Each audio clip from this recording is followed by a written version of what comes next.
Ya, hoy día vamos a ver fotosíntesis. De hecho, ahí grabé porque, de hecho, me ha pasado, siempre me pasa que me olvido de grabar y empiezo a hablar y ya la clase ya avanzó ya. Y en fotosíntesis, bueno, aquí sí hay que ver varias cosas importantes porque fotosíntesis toma un poco de el modelo corpuscular de la luz, que es un contenido que se ve en ondas, que se ve en física en realidad, ¿ya? Donde hay que considerar ciertas cositas del espectro electromagnético, ¿ya? Hay que recordar que la luz se mueve por onda y se mueve por partícula en el vacío y hay varias cuestiones, por así decirlo. Y que las plantas son capaces de aprovechar esa luz, ¿ya? En base a los pigmentos que poseen, porque esencialmente las plantas son de un color específico para absorber un espectro electromagnético también específico o definido, ¿ya? Y devuelven el color que no pueden absorber. Pues en resumidas cuentas, las plantas son de color verde porque absorben toda la luz menos la luz verde, que es la que van a reflejar para que nosotros podamos verlas, por así decirlo, ¿ya? Ahora no todas las plantas tienen el pigmento verde, y eso también lo vamos a ver ahora. Y la fotosíntesis como proceso bioquímico, ¿ya? Hay que considerar pequeñas cositas de la bioquímica, porque en realidad la bioquímica no es tan compleja, la bioquímica que se ve en la enseñanza media. Ya en la universidad ahí se profundiza bastante más. Pero por así decirlo, es bien humanista lo que hay que considerar en la enseñanza media. Nunca les preguntan tanto o les mencionan tanto las enzimas, las coenzimas y los agentes oxidantes, los agentes reductores que participan en el ciclo de la fotosíntesis, porque la fotosíntesis, bioquímicamente hablando, es muy similar a la respiración celular, ¿ya? Entonces, como en la media no se pregunta mucho y tampoco es algo tan profundo, en realidad sí se pregunta, pero no es algo tan profundo, lo que hay que considerar a grandes rasgos es, qué genera, ya qué necesita para activarse y dónde ocurre, ya dentro de la estructura celular vegetal, ya porque hoy día vamos a hablar de puras células vegetales, que las habíamos tenido como olvidadas, por así decirlo, ya. Y bueno, y también vamos a tratar de alcanzar a ver algunos factores que afectan el índice o la tasa fotosintética de una planta, ¿ya? Y la importancia que tiene la fotosíntesis, y lo vamos a ver la próxima semana también, con las cadenas alimentarias, ¿ya? Las cadenas alimentarias son de vital importancia porque nosotros somos parte de una cadena alimentaria, ¿ya? Y los otros seres vivos también lo son, y dependen por completo de la fotosíntesis de los vegetales. Dependemos todos de la fotosíntesis de los vegetales. Si no hay vegetales, estamos sonados, ¿ya? Ahí forzosamente nosotros vivimos en simbiosis con los vegetales, una simbiosis casi directa, ¿ya? Ya, pues, veamos entonces fotosíntesis, no nos demoremos mucho. Pues, Profe, cuénteme, todo lo que quiera. perdón, ¿quién es el señor que está siempre en la primera diapositiva? Excelente pregunta. El caballero que está siempre en la primera diapositiva y que nosotros tratamos de usar es Michael Faraday. Faraday fue un científico autodidacta, por así decirlo, ¿ya? Él, de hecho, entró no me acuerdo qué universidad inglesa, entró como ayudante, pero ayudante así como onda limpiando el laboratorio. Y con el tiempo empezó a interesarse en la ciencia, empezó a estudiar solo, por así decirlo, y sacó el grado, ¿cómo se llama? El grado académico respectivo después ya de ser muy viejo, porque en realidad él era muy pobre y tuvo que empezar a trabajar a una edad muy temprana. Tuvo la suerte de entrar a trabajar a la universidad, por así decirlo, y que le permitió continuar o estudiar de forma autodidacta, de forma autónoma, ¿ya? Entonces, como que nosotros elegimos a Michael Faraday porque como que nos representaba a todos, por así decirlo. Por eso es que aparece siempre la imagen de Michael Faraday en la diapositiva, o por lo menos tratamos todos de usarla, pues no sé cómo la harán los otros chicos, pues yo creo que también la ocupan. Sí, el Yo trato profe de de apegarme, matemáticas. claro, ¿viste? Yo trato de apegarme a las reglas, si decimos todos la usamos, ya todos la vamos a usar. Así es que, sí, pues Michael Faraday es un científico, como les digo, eh, fue científico, fue nombrado científico, y esencialmente él se basó en el campo electromagnético, ¿ya? Él hizo descubrimientos dentro del área del electromagnetismo, ¿ya?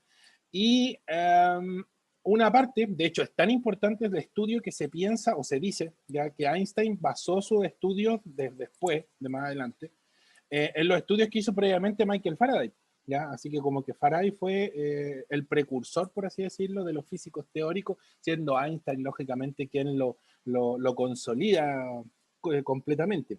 Y lo otro es que, bueno, los condensadores electrónicos, ya los condensadores son unas como pilitas que tienen los circuitos eléctricos. Y los condensadores se miden en una unidad, ya como el voltaje, el amperaje, pero los condensadores tienen su propia unidad, los faradios, ya que está directamente relacionado con Michael Faraday. ¿Ya? Hay un poquito de física ahí para amenizar la tarde. Pero sí, los condensadores, de hecho, sí, sus dispositivos electrónicos, no sé si se han dado cuenta cuando tienen conectado, no sé, por la tele o alguna consola o el celular, ¿ya? Y se está cargando y se corta la luz, es posible que los LED todavía queden encendidos en ese dispositivo electrónico antes de que se apaguen por completo. Ya, quien mantiene la electricidad de ese LED es un condensador, porque se mide, como les digo, en faradios, microfaradios, esencialmente, pero en realidad la unidad son los Faraday o faradios. ¿Ya? Ahí el dato freak. Ahí sí. Bueno, pues, como les decía, bueno, de fotosíntesis ya les dije más o menos qué es lo que vamos a ver hoy día. Ya vamos a ver la importancia de la fotosíntesis como la base de la cadena alimentaria. Y como les digo, es bastante interesante porque todos dependemos de la energía que es capaz de producir, ¿ya?, la fotosíntesis. Y la vamos a reforzar la próxima semana cuando veamos las cadenas alimentarias, como les digo, porque los productores, que son los organismos que hacen fotosíntesis, son capaces de generar esa energía para mantener el ecosistema. ¿Ya? A ver, me voy a colgar aquí un poquito de química. Hoy día vamos a ver un poquito de química, un poquito de física, y ahí vamos a ver también, nos vamos a profundizar después más en biología. A ver, esta parte es de química. ¿En qué sentido? Esta es como la fórmula general de la fotosíntesis. Yo creo que todos hemos visto esa fórmula general en algún momento. ¿Ya? Siempre nos dicen que lo que se necesita para realizar la fotosíntesis, los reactantes de la fotosíntesis, son el dióxido de carbono, el agua y la energía solar. ¿Ya? Teniendo agua, CO2, al revés, CO2, agua y energía solar, la planta es capaz de generar glucosa y generar oxígeno. ¿Ya? El oxígeno se libera al medio ambiente y aquí hay que considerar algo bien específico. Ese oxígeno que se libera al medio ambiente es el oxígeno que nosotros, los animales, bueno, las plantas también, pero nosotros principalmente, consumimos ese oxígeno para nuestra respiración. Por lo tanto, el oxígeno que estamos respirando ahora ya es el oxígeno de la fotosíntesis de las plantas. O sea, aparte de generarnos energía, ¿ya?, energía orgánica, nos generan el oxígeno para respirar. ¿Ya? Por lo tanto, sin plantas este planeta no podría existir. ¿Ya? Y de hecho superan el número de los animales fácilmente entre 1000 a 10.000 a 1. ¿Ya? Siempre que ustedes miren por la ventana se van a encontrar una planta, es lo ideal. ¿Ya? Y la energía orgánica, que aquí aparece simbolizada como la molécula de glucosa, pero no solo moléculas de glucosa, ya aquí podríamos generar también lípidos para la membrana plasmática, por ejemplo, de la célula vegetal, o las proteínas, que también son necesarias para la membrana plasmática y para otros procesos metabólicos. ¿Ya? Por lo tanto, la fotosíntesis no solamente se limita a producir glucosa, porque esa es la fórmula de la glucosa. ¿Ya? Principalmente va a producir glucosa, pero también puede producir lípidos, ¿ya?, y proteínas, no se olviden de eso. Y el oxígeno que se libera al ambiente, ¿ya?, es el oxígeno que respiramos. Y aquí tenemos que tener claro algo y lo voy a encerrar al tiro antes que se me empiece a olvidar. ¿Ya? A ver, vamos a tomar el rojo, ya que es el rojo del oxígeno. El oxígeno que está aquí, vamos a marcar ahí, está directamente ligado con el agua que está acá. ¿Ya? ¿Por qué? Porque el agua, por culpa de la luz solar, en cierta forma vamos a enlazarlo, por culpa de la luz solar, el agua se rompe. Y cuando se rompe la molécula de agua, se separan hidrógeno y oxígeno. Y es ese oxígeno el que se va a liberar al ambiente. Entonces, esta es una pregunta muy común y que yo la he visto en las pruebas de selección muchas veces, ¿ya? Por lo menos unas 3 o 4 veces, y eso es muchísimo, ¿ya? ¿De dónde viene el oxígeno que nosotros respiramos? Que los animales respiramos o que los organismos heterótrofos respiramos, etcétera. Y se lo pueden adornar de distintas formas, ¿ya? Pero la cuestión es muy sencilla. ¿De dónde viene el oxígeno que está en la atmósfera, ¿ya?, que se usa para la respiración? Proviene del agua, ¿ya? Del agua de la fotosíntesis como tal. Así que no se olviden de eso porque, como les digo, es muy común que lo pregunten, ¿ya? Y la glucosa, ¿ya? La glucosa, de hecho estoy buscando aquí, ahí sí. La glucosa que está acá, ¿ya?, la voy a marcar aquí hacia abajo, y el dióxido de carbono también están directamente relacionados precisamente por la presencia de ese átomo que es el carbono. El carbono de la atmósfera, el CO2, que no sirve para nada, que está transformado en un gas, ¿ya? Que nosotros lo eliminamos en nuestra respiración celular, ¿ya? La planta es capaz de transformarlo, de ponerle la energía solar, por así decirlo, y transformarlo en energía orgánica otra vez, como que le devuelve su poder funcional, ¿ya? Entonces, este carbono, que en realidad sirve de bien poco, el carbono del dióxido de carbono, se transforma en un carbono energéticamente valioso, que es el carbono de la glucosa, y que todos los organismos vamos a usar para generar energía. ¿Por qué lo vamos a usar todos los organismos? Pese a que las plantas solo hacen fotosíntesis, porque nosotros nos comemos a las plantas, ¿ya? Los animales tenemos que consumir a las plantas, o en su defecto, nos tenemos que comer un animal que consuma plantas, ¿ya? Por ejemplo, el zorro. El zorro se puede comer al conejo, ¿ya? Y el conejo come plantas. Y ahí, si se dan cuenta, tengo una cadena alimentaria. Si no habrían plantas, si no hubieran, perdón, plantas, no habrían conejos. Se mueren los conejos. Y si no hay conejos, no hay zorros. Y los zorros no tendrían que comer. También se morirían los zorros. Por lo tanto, es de vital importancia este equilibrio, ¿ya? Y ese es el que se conoce como ciclo del carbono y lo vamos a ver al final de la clase, ¿ya?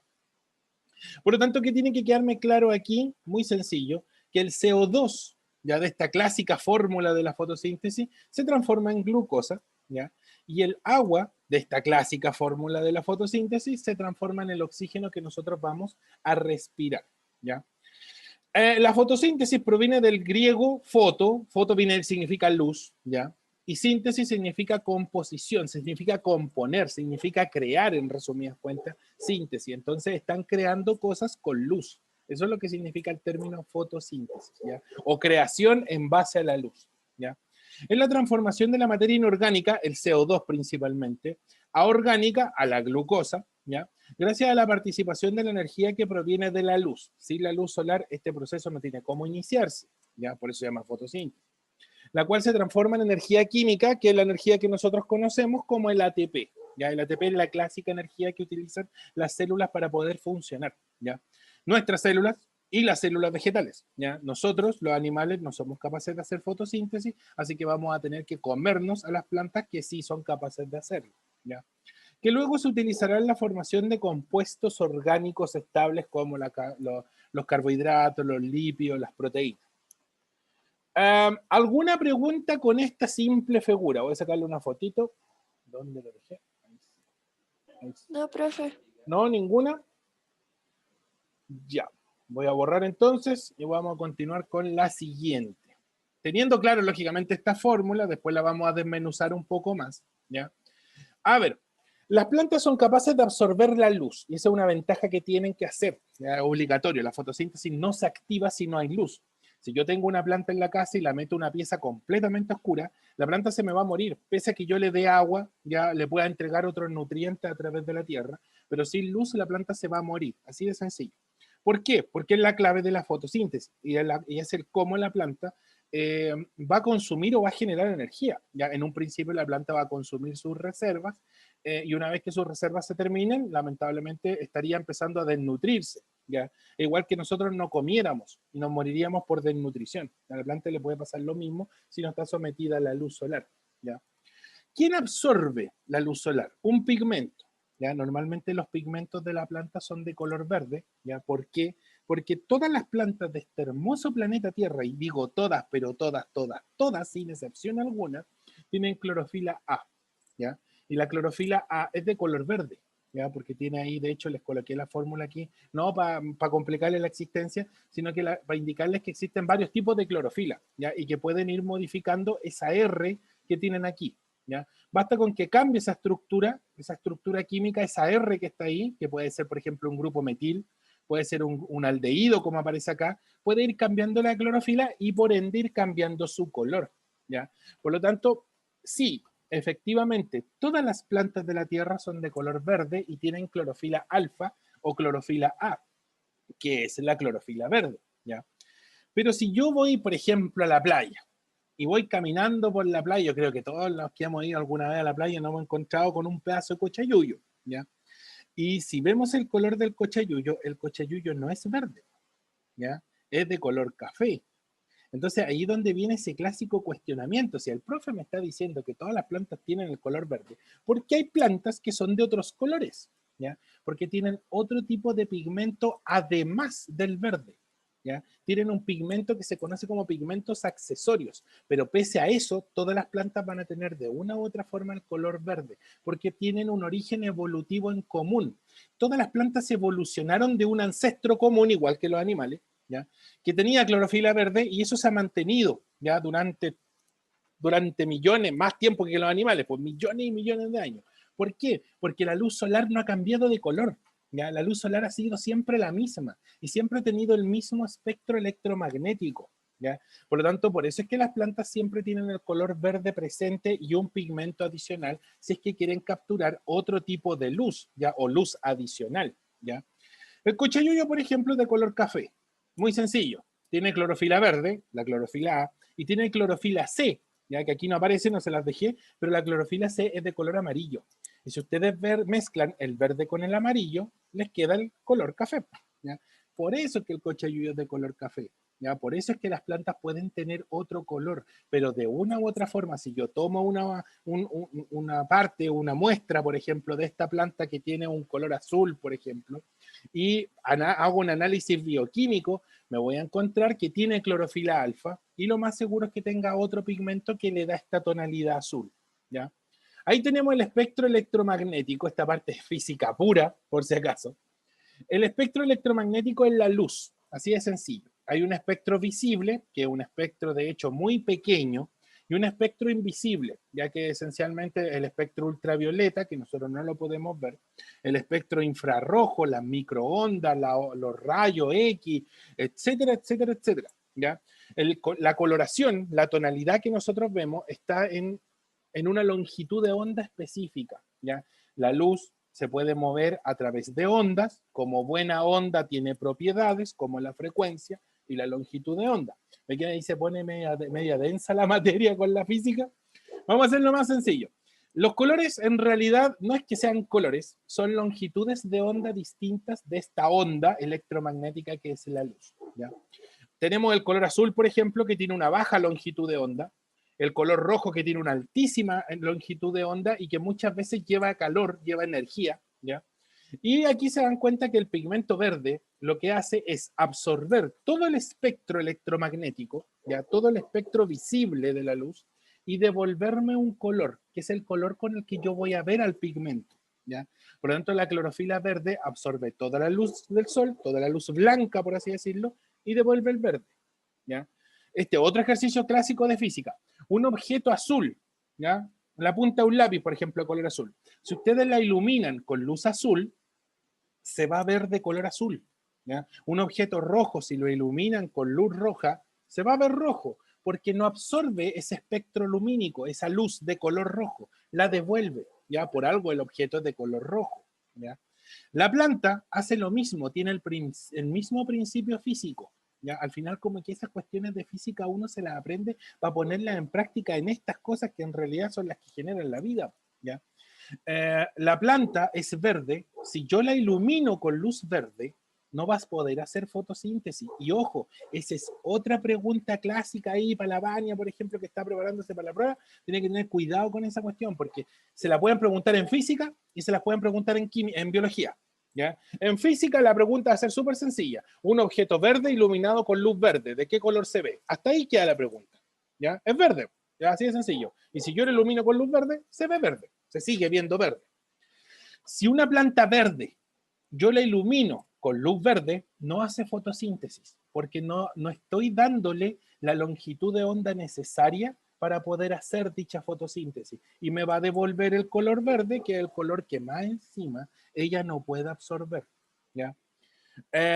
Pucha, yo tengo unos conocidos que tienen su, no les voy a decir ni una, voy a ser bien sutil, que tienen sus cultivos en la casa y que yo les he visto que tienen unos paneles LED que tienen solo dos colores, ¿ya? Tienen el color rojo y el color azul, no tienen el color verde, que sería como el color intermedio. Lógico, porque la planta que ellos quieren cultivar, ¿ya?, no necesita absorber el espectro verde. Entonces, colocarle un LED verde sería gastar energía innecesariamente porque la planta no lo va a absorber, ¿ya?, a menos que tenga otro pigmento. Y todos sabemos que esa planta de la que estoy hablando no tiene otro pigmento que no sea el color verde, ¿ya? Por eso la iluminan con estos focos LED que tienen rojo y azul, ¿ya? Porque ese es el espectro electromagnético que pueden absorber con este pigmento que está acá, que es la clorofila verde, ¿ya? Por lo tanto, si ustedes se cuestionaban por qué esos paneles LED son solo de 2 colores y no de 3 o más, ¿ya?, es porque esencialmente le estoy dando la luz necesaria para hacer fotosíntesis nomás, ¿ya? Y no le voy a dar la luz verde porque me va a generar un gasto innecesario a mí en una luz que la planta no va a poder aprovechar. Ahora, si fuera otra planta, como un cochayuyo, por ejemplo, ahí sí le serviría porque el otro pigmento que tiene le va a permitir absorber esa luz verde, ¿ya? Por eso las plantas tienen otros pigmentos para absorber otro espectro electromagnético, ¿ya? ¿Queda más o menos claro el show de los pigmentos? Profe, Cuénteme todo lo que quiera. si... No sé si influye en algo como que le ponga esa típica malla como verde. Ya, Al... perfecto, perfecto. Ya, si ¿Eso igual yo le influye en las coloco malla plantitas verde, o por no? ejemplo, yo le llego a poner malla verde a un invernadero. De hecho, si te das cuenta, estos plásticos con los que forran muchas veces los invernaderos son verdes, ¿ya? Precisamente porque ahí ya le estoy aplicando un filtro a la luz. Precisamente para que a la planta no le llegue una luz que no va a absorber, porque en realidad la luz verde se va a quedar como retenida en cierta forma en el filtro, como dices tú, o la malla que le voy a poner, ¿ya? La ventaja de un objeto verde, ¿ya?, que va a devolver o va a ser, no va a absorber el espectro lumínico que no sea el verde. En ese caso lo va a devolver, ¿ya? No, o sea, son de color verde precisamente porque la planta no lo absorbe. Entonces le da lo mismo que sea principalmente de color verde. Es O como por eso. sea, si le pongo una mallita encima al pasto, el pasto no va a crecer. Es que el tema con el pasto es que ahí le estáis limitando el crecimiento porque lo estáis como empujando. Pero en realidad la planta, o sea, la planta pasto, porque el pasto también es una planta, sí va a poder hacer fotosíntesis en ese caso. ¿Por qué? ¿Por qué? Porque a ver, la malla como es de color verde, ¿ya? Se, pucha, no absorbe el espectro lumínico que no sea, o sea, va a dejar pasar el otro espectro electromagnético necesario para que el pasto pueda hacer la fotosíntesis. Ahora, como te digo, si tú le pones algo al pasto encima, el pasto no crece o crece torcido porque lo estoy presionando, pues lo estoy pisando, por así decirlo. Ahí en ese caso esa mallita haría ese efecto, pero no tendría una relación con la fotosíntesis, ¿ya? Con la fotosíntesis del pasto o de alguna planta que tenga a ras de piso, ¿ya? Es como cuando, Ya. por ejemplo, suele pasar de que, me ha pasado, he dejado, por ejemplo, planchas de zinc o planchas de madera sobre el piso del patio, ¿ya? Y cuando las voy a sacar, las voy a levantar después de como 2 semanas, ¿ya?, de que se cayeron, el pasto que está debajo está todo amarillo, ¿ya? Y está todo amarillo precisamente porque no llegó la luz del sol y ese pasto se secó y se murió posiblemente porque al no tener al no recibir luz, el pobrecito se murió de hambre, pues no tuvo cómo hacer fotosíntesis, ¿ya? ¿Más o menos? Sí, ¿Más ahora o sí. menos? Sí. Ya, entonces la importancia del pigmento es ese, el permitir a la planta absorber luz. De hecho, aquí les puse otro tipo de pigmentos y más o menos al color al que se asocian, ¿ya? Por ejemplo, tenemos estos fico, todo lo que diga fico normalmente hace referencia a algún alga, ¿ya? La ficocianina es un pigmento de las algas que son de color azul, ¿ya? O las algas pardas. La ficoritrina es de las algas rojas, como la marea roja, por ejemplo, ¿ya? Que también es una alga, pero es una microalga, ¿ya? La ficocianina y la ficoritrina son pigmentos accesorios y le permiten a estas algas ya absorber un espectro lumínico adicional al espectro electromagnético que normalmente absorben, ¿ya? De hecho, la planta verde debería devolver el color verde y el color azul de la ficocianina le permitiría absorber ese verde que se está perdiendo, ¿ya? Entonces, como que en cierta forma la planta al tener más pigmentos, más fotosíntesis puede hacer. Y estos son más comunes, el caroteno y las xantófilas, ¿ya? El caroteno, los carotenoides, son los pigmentos que tiene, por ejemplo, el tomate, los rabanitos, la zanahoria, ¿cuál más?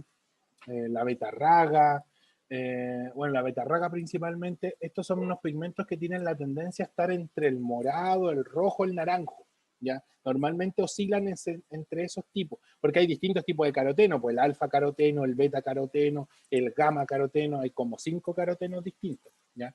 Y las xantófilas son unos pigmentos de color café, ¿ya? Café oscuro particularmente. Por ejemplo, las papas en su cobertura externa son cafés porque tienen xantófila, ¿ya? Hay otras frutas como por ejemplo, a ver, deja recordarme, los cocos, por ejemplo, también tienen xantófila, las berenjenas, que pese a que se ven moradas, tienen una concentración mixta o mezclada de carotenos y xantófilas. Ya, de hecho, eso es lo que le da principalmente el color ¿cómo se llama? A la berenjena. Ya, voy a decir el nombre en inglés, a veces me pasa esa cuestión, pues se me viene primero el nombre en inglés antes que el nombre en español. La berenjena precisamente por eso tiene esa tonalidad oscura. ¿Quién más? ¿Quién más? Bueno, si tienen, por ejemplo, un fruto o una planta de color blanco, ¿ya? Es porque pigmentos no tiene. Por ejemplo, ustedes tienen el pepino, ustedes parten el pepino y el pepino queda es blanco por dentro, igual que la manzana o las peras, ¿ya? Y eso es porque no hay pigmento en el interior y en realidad al no haber pigmento, el tejido vegetal se va a ver blanco. ¿Ya? De hecho, hay algunos tallos de algunas plantas y si ustedes los parten por la mitad, se van a encontrar que en el interior es blanco, es precisamente porque no hay pigmentos. ¿Ya? Entonces, las zonas en donde hay pigmentos para las plantas son del color del pigmento y en las partes en donde no hay pigmentos van a ser de color blanco. Principalmente el tallo, ¿ya? Y principalmente la raíz. Normalmente esas no tienen coloración porque para la planta no sería útil poner pigmento en esa zona. En la raíz no tiene sentido. ¿Ya? El rabanito los tiene esencialmente como protección, porque tampoco vive muy profundo el rabanito, ¿ya? Pero las otras plantas normalmente la raíz siempre va a ser blanca o media amarillenta, ¿ya? Pero eso esencialmente porque, como les digo, no tienen pigmentos, ¿ya? Ahí tenemos entonces más o menos a qué longitud de onda funcionan estos pigmentos. Pues ahí tienen los carotenoides, por ejemplo, la ficoeritrina y la ficocianina, que el punto máximo del gráfico es esencialmente el punto máximo de absorción. Entonces, absorben el espectro entre el amarillo y el naranjo, por ejemplo, la ficocianina, y devuelve el color azul porque es el pigmento que no puede absorber. ¿Ya? Vamos a Profe, los colores. Cuénteme. perdón. Dime. ¿Hay pigmentos artificiales? Porque sé que se me vino a Eh, la mente como las lechugas moradas y así. Ya, sí, pues, lo ¿O que son pasa es que en el caso naturales? de las lechugas moradas, ahí utilizan pigmentos vegetales, pero aislados de forma artificial. Por ejemplo, le sacan el pigmento a la betarraga, ¿ya? Y a la lechuga hidropónica le colocan en el agua, en donde está flotando esta lechuga, le colocan ese pigmento. Entonces, la planta tiene un sistema circulatorio que no tiene un corazón, pero sí es capaz de mover el fluido hacia arriba y hacia abajo. ¿Ya? Ese es el floema y el xilema, ya que es como la sangre de la planta. Entonces la planta es capaz de succionar el agua, ya por una diferencia de presión, y si esa agua tiene un pigmento, lo va a mover, ya, y al moverlo se va a ir tiñendo progresivamente. Entonces, si tú ves, por ejemplo, algún fruto de un color atípico, ya, es porque o lo modificaron genéticamente, como en el caso del tomate morado, por ejemplo, ese es modificado genéticamente, o en el caso de las lechugas, que fue en realidad regado ya con el pigmento de otra planta, que en este caso fue lo más seguro para tener lechugas moradas, es que lo hayan cultivado o al lado de una betarraga o le hayan echado agua de betarraga. Así de simple. ¿Ya? Por eso quedan moradas. Pues. De hecho, sí, pues de hecho, por eso te quedan moradas. Y de hecho, si quedan moradas, si te das cuenta, como del mismo color de la hoja de la betarraga. Pues. Y yo Precisamente por eso diciéndole a mismo. mi mamá que me compre la lechuga morada porque es más rica. Y al final es Ah, la pero es que misma ahí lechuga. es más rica porque podría ser que tenga, el pigmento le da un sabor adicional, pues, ¿ya? Pero en ese caso no es que sea artificial, de hecho es bastante natural porque no están usando un pigmento falso, pues. Están usando un pigmento natural que venía de otra planta. Distinto en el caso del tomate, que lo modifican genéticamente para que sintetice los pigmentos de la berenjena, ¿ya? Y por eso tienen un tomate morado, que es completamente artificial. De hecho, creo, si no me equivoco, que el morrón amarillo lo modificaron genéticamente para que no sintetice el caroteno y quede solamente con el color amarillo, de otro tipo de pigmento. ¿Ya? Por eso queda de ese color amarillo. ¿Ya? porque esencialmente el morrón es de color rojo, pues el pimentón es de color rojo nomás, pues, y verde, que serían como los dos distintos tipos de colores. Por si acaso, por si acaso. Ahí si les gustan los pimientos amarillos, ya saben ya que ¿Y ese sí cómo se sabe posiblemente. si están modificados o no? A ¿O esta son altura es naturales? súper difícil saber si una verdura o una fruta está modificada. ¿Ya? ¿Por qué? Porque normalmente estas modificaciones se hicieron antes de que los transgénicos empezaran a ser cuestionados. ¿Ya? Los tomates, por ejemplo, los tomates, la modificación genética fue la primera fruta que se modificó en la época del año 60, 65, por ahí, del siglo del siglo pasado, pues del 1965. Y de hecho fueron los primeros con los que empezaron a jugar a ser dioses con los genes de las plantas. ¿Ya? Y de hecho el tomate original es verde. ¿Ya? Tiene leves tonalidades rojos cuando se expone mucho al sol. Es como la manzana de campo. No tiene el color completito rojo. ¿Ya? Para que se vea bonito y sea apetecible simplemente a la vista, lo modificaron genéticamente para que quede parejo de un solo color. Esa fue la primera modificación que se hizo. ¿Ya? De hecho, actualmente ya no quedan semillas originales del tomate. Están todas, de una u otra forma, han sido modificadas. La única forma de saberlo, ¿ya? Es que el productor, el agricultor, diga en su producto, este ha sido modificado, pero no creo que lo hagan porque todos sabemos que aquí en Chile siempre tratamos de vender jurel tipo salmón, ¿ya? Entonces es medio difícil, y los de exportación normalmente como que pasan de una u otra forma, van a pasar por una aduana aquí en Chile, por alguien que los va a distribuir y le va a quitar ese letrero, ¿ya? O ese aviso. ¿Ya? Normalmente siempre son así. Todos sabemos cómo somos acá. Así que lamentablemente ahí no hay forma de saber qué fruta o verdura ha sido modificada o no. Hay que tratar de seguirle el rastro con las más actuales. Por ejemplo, el tomate morado es relativamente nuevo. ¿Ya? A ese sí ustedes podrían hacerle la trazabilidad, por así decirlo, de cuándo fue modificado. O la lechuga morada, que también, pero ahí la lechuga morada no fue modificada genéticamente. Ya ahí, lógicamente, una modificación por riego. Es como cuando uno tiene una rosa azul. ¿Ya? Las rosas azules, si no las modificaron genéticamente, es porque le pusieron anilina azul y la rosa quedó azul. Porque mi abuela o mi mamá me habían dicho que habían como muchos tipos de uvas, así como Ah, uva sí, po. rosada, Sí, hay uva un montón. morada. Hay uva, mira, hay uvas sin pepa, que esa cuestión ya es completamente atípica. Hay uvas que como que son del doble del tamaño. Creo que la única que no tiene muchas modificaciones es la uva pisquera, que es la uva que hace el pisco. ¿Por qué? Porque como Chile produce y exporta un producto con denominación de origen, como es el pisco chileno, no se pueden dar el look, tiene que ser lo más natural posible. Ojalá lo más artesanal, entre comillas, dentro del proceso industrial. Entonces no la pueden modificar y manosear mucho, por lo menos ese tipo de uva, ¿ya? Pero la otra uva, las de consumo, las de exportación, tanto a modificar, la sin pepa, la con pepa, la que es más grande, la morada, la verde, ya uno ya ni sabe cuál, lo mismo que con las sandías, pues los japoneses han hecho Frankenstein con las sandías, pues, sandías sin pepa, sandías redondas, sandías cuadradas, y ahí tenemos sandías de colores, creo que la otra vez vi unas sandías de colores. Eso sí que han sido, bueno, hay que entender que la bioquímica y la genética la estudiaron principalmente los asiáticos. Así que como que ellos siempre son pioneros en cualquier estudio de ese sentido. Claro. En ese sentido siempre nos van a ganar a todos. Bueno, es que trabajo chino literalmente, porque la genética y la bioquímica es realmente un trabajo muy repetitivo, ¿ya? Y avanzáis muy poquito y te tomó un año completo de estudio y avanzaste muy poquito para modificar posiblemente un par de nucleótidos que no son el gen completo. Entonces, para llegar a la modificación genética estructural completa, les toma 5 o 6 años y nadie se va a dar ese trabajo, no me imagino yo a un gringo haciendo ese trabajo. Un japonés lo hace, porque tienen disciplina japonesa, de japonés, oriental, por así decirlo. Ya, veamos el cloroplasto, que es el organelo, que algo vimos del cloroplasto cuando vimos los organelos, pero vimos muy poquito, porque yo les dije que en fotosíntesis, o sea, ahora, íbamos a ver el cloroplasto. El cloroplasto es el organelo que hace la fotosíntesis, ¿ya? Es muy parecido a la mitocondria en cierta forma, es muy parecido al núcleo celular, al núcleo de la célula, porque al igual que la mitocondria y el núcleo de la célula, el cloroplasto tiene dos membranas, ¿ya? Dos membranas, una membrana externa y una membrana interna, ¿ya? Y son muy pocos los organelos que tienen dos membranas, la mitocondria, el núcleo y el cloroplasto, pues esos tres, ¿ya?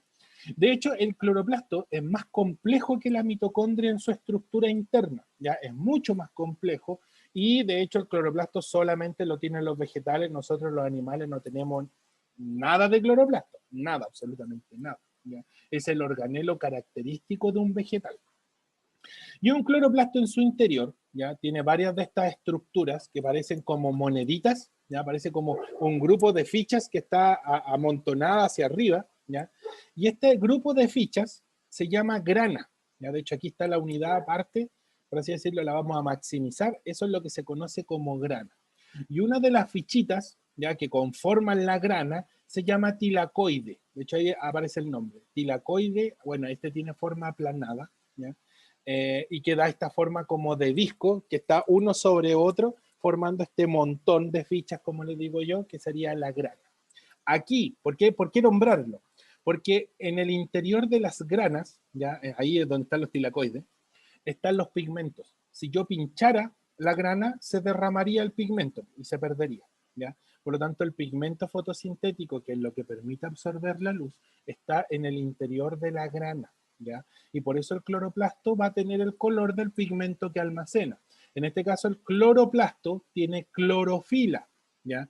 El cromo, por ejemplo, los otros podrían llamarse cromoplastos, ¿ya? Pero en realidad ahí está haciendo mención a que tiene otro tipo de pigmento, pero la estructura en sí es la misma, ¿ya? No hay necesidad en realidad de cambiarle el nombre. El cloroplasto, ¿ya? Es de color verde principalmente porque, como les digo, todas las plantas tienen el color verde, ya la clorofila alfa o la clorofila A, y en su interior es donde se va a absorber la luz, ¿ya? Por lo tanto, los pigmentos fotosintéticos se almacenan en la grana y permiten, lógicamente, la absorción de la luz, ¿ya? Espérenme un ratito, vengo al tiro, que me están tocando la puerta.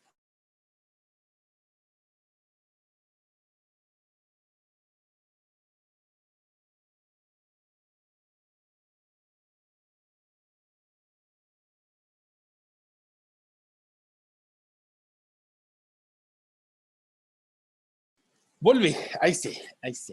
Sí, es que cerré la puerta, pues se me pasó.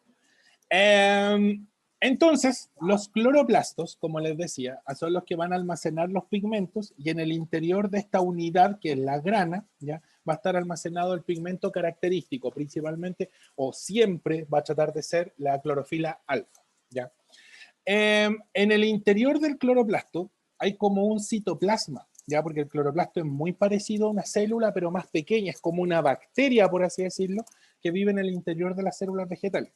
Y en el interior del cloroplasto también hay un citoplasma, ¿ya? Hay un espacio, hay como un vacío, por así decirlo, ¿ya? Y ese espacio, este citoplasma, como les digo yo, que contiene agua, de hecho, se llama estroma, ¿ya? Así que ojo con esto, estroma, la grana, ¿ya? Y el tilacoide, que serían como lo único que hay que aprenderse del cloroplasto. Lo otro es adicional nomás, ¿ya? El estroma es como el citoplasma del cloroplasto, la grana es la unidad completa, ya que almacena el pigmento, y el tilacoide es conforma, ya, a la grana en su estructura, ya para que no lo olviden. ¿Por qué todo esto? ¿Por qué es tan específico? Porque de hecho no había sido tan específico con un organelo, creo que con el más específico con el que fui fue con el núcleo celular y el retículo endoplasmático, a lo más que eso, ¿ya? Porque la fotosíntesis, ¿ya? Las etapas de la fotosíntesis ocurren en estos sectores, ¿ya? A ver, y aquí viene la parte complicada. La fotosíntesis se divide en dos etapas, ¿ya? La fase clara, que es la fase que necesita de luz forzosamente, ¿ya? Y que del por qué esencialmente se llama fotosíntesis, y la fase oscura, ¿ya? Eso quiere decir que la fotosíntesis se puede hacer en el día y se va a hacer en la noche. Son dos etapas, perdón, no son independientes, pero son dos etapas que componen a la fotosíntesis por completo, ¿ya? En la fase luminosa o fase clara, ¿ya? Donde necesito luz solar para poder activarla, este proceso lo voy a hacer en la grana, ¿ya? En esta parte del cloroplasto donde está el pigmento. Lógicamente porque el pigmento es el que va a absorber la luz solar, ¿ya? Y en el citoplasma del cloroplasto, por eso lo nombré, en el estroma del cloroplasto, va a ocurrir la fase oscura, donde no hay pigmento, ¿ya? Y donde puede ocurrir esencialmente las reacciones bioquímicas principales, ya de la fase oscura. Entonces, como les digo, la fotosíntesis se divide en dos grandes etapas. La fase que depende de la luz y que necesita absorber el espectro lumínico, ¿ya? Y la fase oscura, que la planta, de hecho, si yo la saco de la luz solar y la escondo, va a estar haciendo fase oscura hasta que se quede sin energía y necesite luz nuevamente, ¿ya? Y ahí se va a empezar como a morir, por así decir, ¿ya? Por lo tanto, fase clara o fase diurna, ¿ya? Y fase oscura o fase independiente. Ojo ahí con el término, independiente de la luz, ¿ya? Porque no necesita luz solar. Vamos viendo una por una, ¿ya? No las voy a complicar mucho porque en realidad no es tan denso esto, ¿ya? En realidad cada flecha son como 3 subprocesos con 3 coenzimas que participan, es bastante enredada esta cuestión. Si alguna vez estudian botánica, por ejemplo, que sería la única forma como para que puedan aprender la fotosíntesis en la universidad, ¿ya? O en su defecto que tengan un ramo que se llame fotosíntesis, ya que sería aún más específico todavía. O la bioquímica de una ciencia natural, por ejemplo, que ahí también podrían ver la fotosíntesis como proceso, ¿ya? Pero son súper pocas las carreras en donde se estudia la fotosíntesis, así que si estudian, por ejemplo, una carrera del área de la salud, se salvaron, nunca más la van a volver a ver, ¿ya? ¿Qué necesito para hacer fotosíntesis? Necesito luz, ¿ya? La luz va a tomar la molécula del agua durante el día, la va a romper en la mitad, ¿ya? El hidrógeno, ahí está el hidrógeno, me va a generar dos cosas bien especiales que se la voy a nombrar al tiro, y el oxígeno del agua se va a liberar al ambiente. Y ese es el oxígeno, y vuelvo a repetir porque esa puede ser una pregunta, ese es el oxígeno que nosotros respiramos, el oxígeno de la ruptura de la molécula del agua por la acción de la luz del sol, ¿ya? La luz del sol rompe la molécula de agua en dos. Ese oxígeno se libera y ese es el oxígeno que respiramos las plantas y los animales y el oxígeno que está en la atmósfera, ¿ya? El hidrógeno del agua, miren lo que le pasa al hidrógeno, se mezcla con esta molécula que está aquí, que se llama NADP, ¿ya? Entonces el NADP absorbe el hidrógeno y se transforma en NADPH, porque absorbió el hidrógeno. Ahora, ¿qué es el NAD? ¿Ya? Y lo voy a anotar aquí arribita, para que no se nos olvide. Anotarlo acá. El NADP, es una coenzima, ¿ya? Coenzima respiratoria. Entonces, permite el transporte de moléculas. ¿Qué molécula transporta el NADP? Muy simple, transporta hidrógeno cuando se acopla a él, que ahí se transforma en NADPH, ¿ya? El NADPH entonces es la misma coenzima, ¿ya? Coenzima respiratoria, la misma del NAD, P respiratoria, con hidrógeno. Y ese hidrógeno, si les llegan a preguntar de dónde viene, es el hidrógeno del agua, para que no se les vaya a olvidar. El oxígeno se liberó al ambiente, ¿ya? Entonces, el NADPH, mira, se lo voy a colocar más fácil. De hecho, voy a ver si lo puedo escribir aquí. Sí, todavía lo puedo escribir. ¿Qué es el NADP y el NADPH? ¿Ya? En ambos casos, ambos son futura energía. Ya, ahí sí, más fácil. Futura energía. Y esa futura energía, digo futura, ¿ya? Porque es como que a mí me paguen en dólares, ¿ya? Entonces yo tengo que acumular, si voy con $1 a la casa de cambio, el caballero de la casa de cambio me va a decir, no, yo no se lo voy a cambiar, tráigase unos $10 como mínimo, junte más y los cambiamos. Ya, entonces la planta va a acumular mucho NADPH en el día, va a hacer el cambio de un viaje en la noche y generar mucha energía. Le conviene más juntar harto y cambiarlo de golpe que estar cambiándolo recurrentemente durante el día, ¿ya? Por lo tanto, el NADPH absorbe el hidrógeno del agua, ahí genera o adopta un valor energético relativamente alto, ¿ya? Y se va a transformar en energía en la noche, en la fase oscura, ¿ya? El ATP, el clásico ATP de la energía celular, por lo tanto, la fotosíntesis también genera ATP. ¿Ya? Es como que a mí por este trabajo, ya durante el día, me hayan pagado en dólares y en pesos chilenos. ¿ya? Entonces, el peso chileno lo puedo gastar al tiro, ¿no es cierto? Lo puedo consumir al tiro. El ATP es el peso chileno. Entonces, yo lo puedo gastar rápido en cualquier proceso metabólico de la planta, ¿ya? El NADPH no. Tengo que acumular una cantidad decente y transformarlo de golpe a futura energía y ahí sí me va a servir, ¿ya?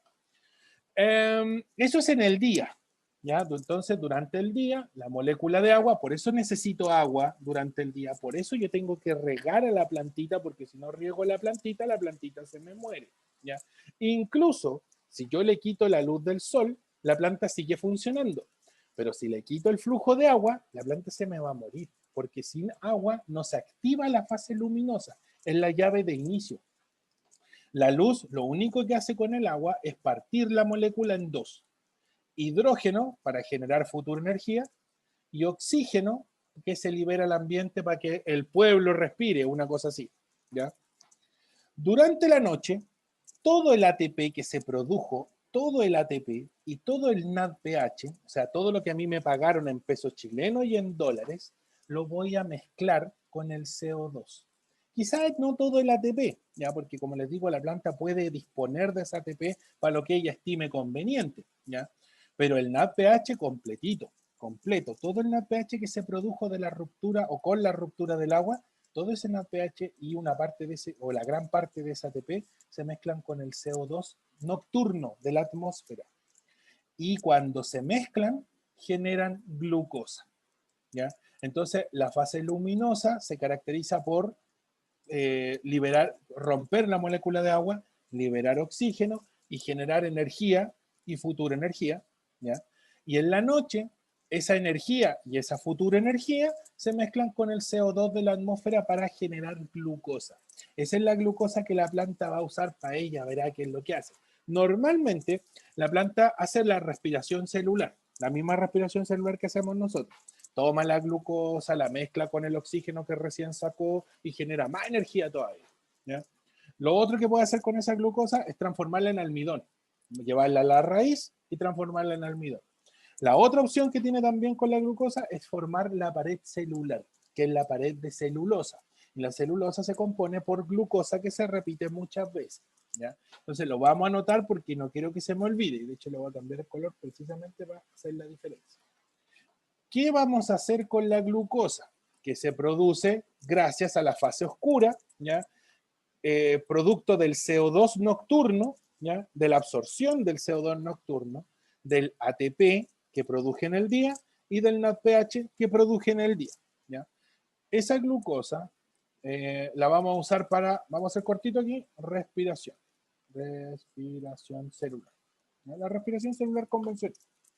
Aparte de eso, esa glucosa también me va a permitir generar almidón. Almidón, ¿ya? El almidón que es el producto de reserva de la planta y la planta normalmente genera almidón para guardarlo, ¿ya? Y lo guarda en la raíz recurrentemente, ¿ya? La otra molécula que pueden hacer es celulosa. ¿Y por qué celulosa? Porque la celulosa, ¿ya? Es la la pared celular que todas las plantas tienen y que le dan su característica rigidez. Por lo tanto, la glucosa es muy importante. La fase oscura es muy importante porque genera tres cosas o permite hacer tres cosas que para una planta es de vital importancia. Generar energía inmediata, reserva energética y generar protección, ¿ya? Entonces la fotosíntesis no es menor, por si acaso, ¿ya? Eso esencialmente con estos como productos de la fotosíntesis, ¿ya? Y voy a pasar un pequeño cuadrito de resumen que le hice, ese, que es muy parecido al que vimos quizás en la respiración celular. Entonces, ¿qué es lo que ustedes necesitan? Por ejemplo, yo sé que la Vane va a dar la prueba, ya la Antonella quizás no me acuerdo ahí si la Ignacio o la Javiera la van a dar.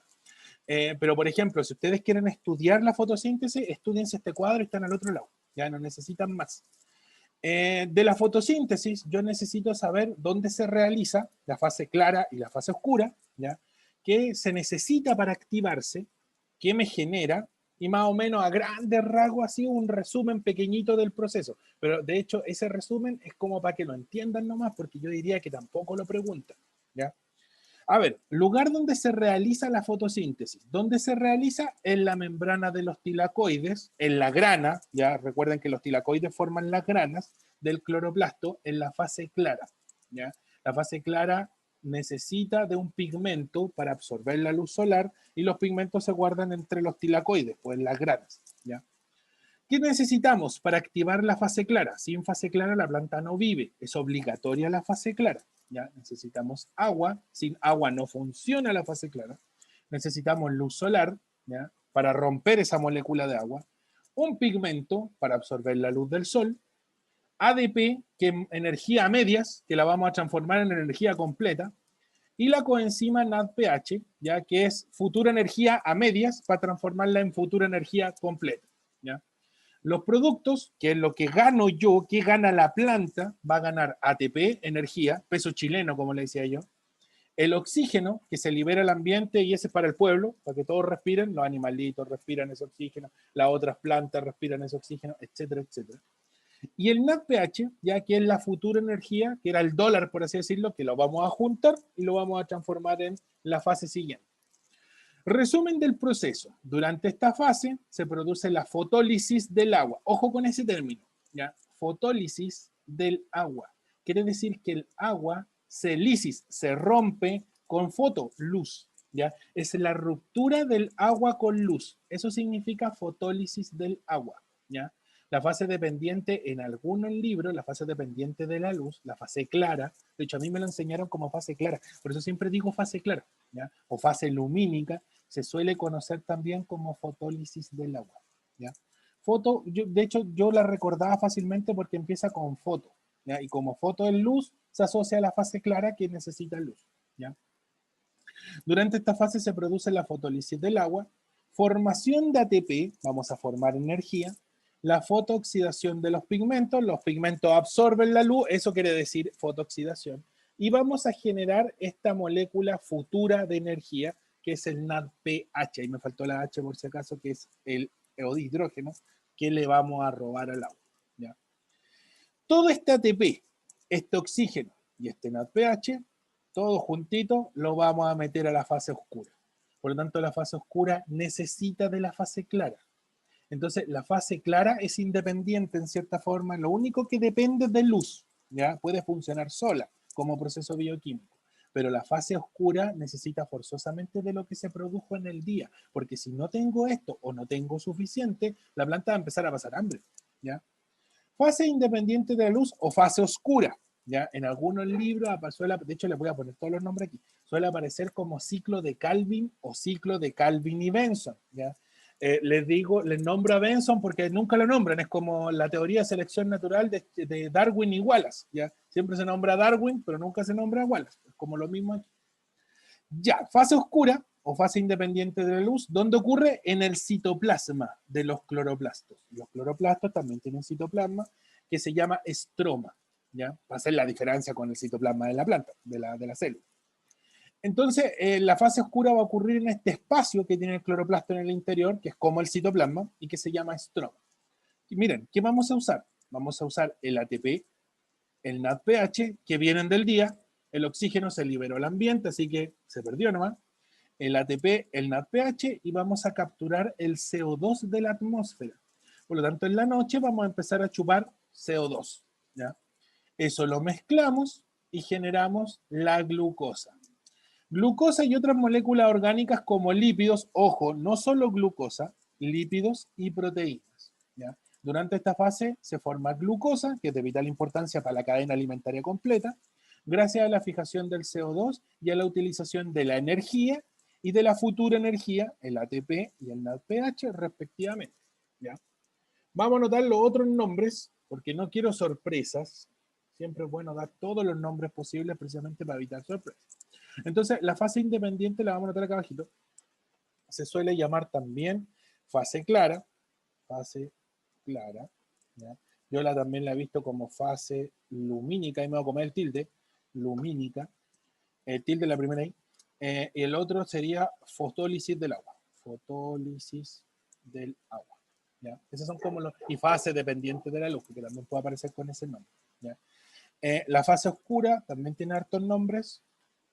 también se conoce como fase oscura. Yo, como les digo, a mí me lo enseñaron así en bioquímica en la UPA, entonces quedé con ese karma, por así decirlo. Fase oscura, ciclo de Calvin. Pobre Calvin, que escribí con minúsculas. Calvin. En algunos libros que hasta ahí, ciclo de Calvin, pero en otros, Calvin y Benson. ¿Ya? Fase oscura, ciclo de Calvin y Benson, y lo otro sería, bueno, y la que está acá arriba, fase independiente de la luz. Ya también puede aparecer con ese nombre. Dejé abierto ¿cómo se llama? El navegador. Tengo que cerrarlo después. Ya.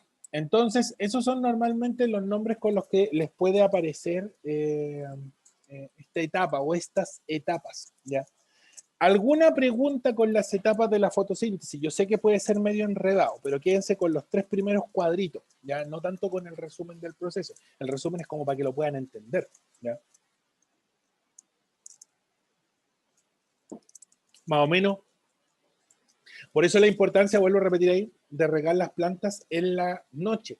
Porque si las riego en el día a las 2 de la tarde, la mitad del agua, si es que no es más, se me va a evaporar. ¿Ya?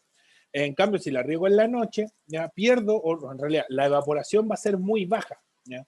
En el verano puede que se evapore un poquito del agua, si salgo a regar a esta hora, sí, pues, pero voy a perder ¿cuánto? Entre un 5 y un 10%, es como una pérdida aceptable. ¿Ya? Pero a las 2 de la tarde, lógicamente, o a las 11 de la mañana, donde hay más radiación solar, ya entre las 11 y las 5 de la tarde, salir a regar y simplemente ir a, literalmente, botar el agua. ¿Ya? La planta no la va a aprovechar posiblemente porque se va a evaporar la gran mayoría. Y el problema es que el agua eleva la temperatura de la planta y eso también puede generar ciertos problemas, ya como que la va a cocinar en cierta forma. Vamos a sacarle foto, ahí sí, y vamos a borrar las anotaciones. A ver, y con esto cierro. ¿Qué hora es? Oh, es que me motiva la fotosíntesis, por eso, por suerte me fijé en la hora, si no me pasaba el largo.